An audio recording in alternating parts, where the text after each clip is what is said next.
आदमी को अच्छे से पता था कि उसकी बीवी का किसी और आदमी के साथ घर पर मिलने का प्लान है, लेकिन उसने तुरंत कुछ नहीं कहा। मगर वो भी चुपचाप बैठने वाला नहीं था जब उसकी बीवी उसे खुलेआम धोखा दे रही थी। उसने प्लान किया और बहुत सारे जर्नलिस्ट्स को बुला लिया ताकि वो पूरे सीन को लाइव स्ट्रीम कर सके। जब सब कुछ तैयार हो गया एक्सपोज करने के लिए, उसने अचानक जर्नलिस्ट्स को बाहर रोक दिया। असल में उसने पहले ही कमरे में एक हिडन कैमरा लगाकर लाइव शुरू कर दिया था, बिना उसकी बीवी को बताए। उधर बीवी एक रिच लड़के के साथ बैठकर डिस्कस कर रही थी कि कैसे अपने पति को घर से निकाल दे बिना उसे कुछ दिए। उसे अपने पति से नफरत थी क्योंकि वो उसे एक नॉर्मल मजदूर समझती थी और सोचती थी कि वो उसकी सेलिब्रिटी लाइफ के लायक नहीं है। लेकिन उसे ये नहीं पता था कि उसका पति असल में नेशनल साइंस एकेडमी का एक टॉप सीक्रेट साइंटिस्ट है और उसने अपनी आइडेंटिटी इसलिए छिपाई थी क्योंकि उसका काम बहुत कॉन्फिडेंशियल था। अब जब उसकी रिसर्च पूरी हो चुकी थी, ये पहली बार था जब वो पब्लिक में आ रहा था। उसने सारी चीजें बहुत प्लान करके की थी ताकि वो अपनी बीवी को एक अनफॉरगेटेबल लेसन दे सके। उस टाइम उसके ससुर और पूरा घर भी लाइव देख रहा था। जब उन्होंने देखा कि उनका दामाद इतना सक्सेसफुल है तो उन्होंने अपने बेटे से कहा कि सब रिलेटिव्स को भी बोलो लाइव देखने के लिए। उधर उसकी बीवी के फैंस भी शॉक्ड थे,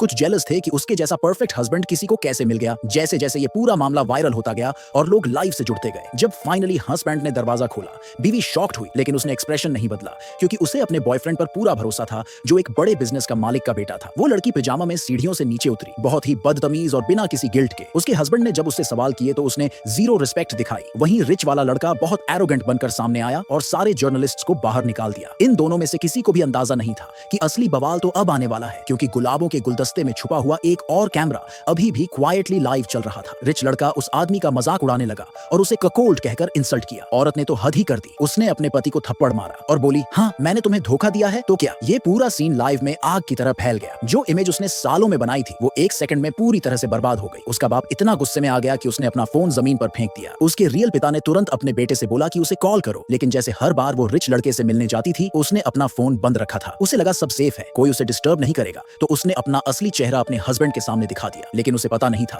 कि पूरे इंटरनेट पे लोग उसे गालियां दे रहे थे। उधर रिच लड़का अब भी अपनी फैमिली कंपनी की ताकत का घमंड कर रहा था। उसे अंदाजा नहीं था कि उसके बाप का बॉस ये सब लाइव देख रहा था और ऑलमोस्ट हार्ट अटैक की हालत में पहुंच गया था। उसने तुरंत अपने असिस्टेंट को बोला कि रिच लड़के के बाप को उसके पद से हटा दो। औरत की जो मॉडलिंग एजेंसी थी वहां सब गुस्से से पागल हो गए, लेकिन उससे कॉन्टैक्ट करना इम्पॉसिबल था क्योंकि उसका फोन ऑफ था। स्पॉन्सर्स और ब्रांड्स ने एक एक करके सारे कॉन्ट्रैक्ट्स कैंसिल कर दिए। एजेंसी का बॉस मजबूरी में अनाउंसमेंट कर दिया कि अब से उसका किसी भी प्रोजेक्ट में कोई काम नहीं रहेगा। उसको ब्लैकलिस्ट कर दिया गया। बीजिंग में टॉप लेवल के लोग गुस्से से फट पड़े क्योंकि उन्हें अपने साइंटिस्ट्स की रेपुटेशन बचानी थी। और इसी बीच वो औरत बिना कुछ रियलाइज किए अपने चेहरे पर मुस्कान लिए लाखों लोगों के सामने प्राउडली कैमरा में देख रही थी।